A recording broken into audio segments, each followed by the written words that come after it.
Welcome to మీ TV news. Chamakura Mallareddy మాజీ మంత్రి మేడ్చల్ నియోజకవర్గం శాసనసభ్యులు శ్రావణ మాసం బోనాల పండుగ సందర్భంగా మేడ్చల్ మున్సిపాలిటీ పరిధిలోని పలు వార్డులలో ఫలాహారం బండి ఊరేగింపు కార్యక్రమంలో పాల్గొనడం జరిగింది. ఈ సందర్భంగా కార్యక్రమాల్లో మున్సిపాలిటీ బీఆర్ఎస్ పార్టీ అధ్యక్షులు భాస్కర్ యాదవ్, కౌన్సిలర్లు, కోఆప్షన్ సభ్యులు, నాయకులు తదితరులు పాల్గొన్నారు.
కొంచెం మీరు సైడ్ ఇవ్వండి అన్న, కొంచెం సైడ్ ఇవ్వండి. విష్ణుచారి కూర్చోండి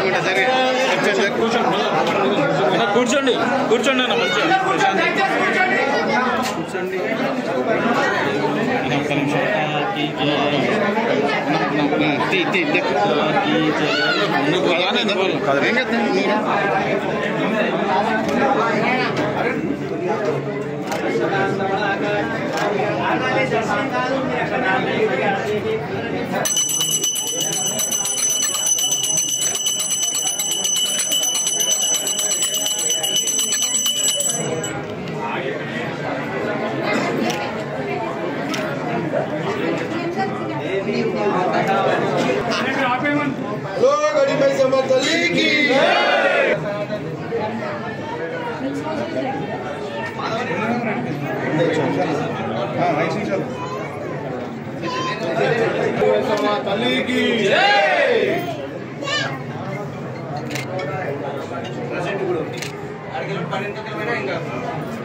కిరణ్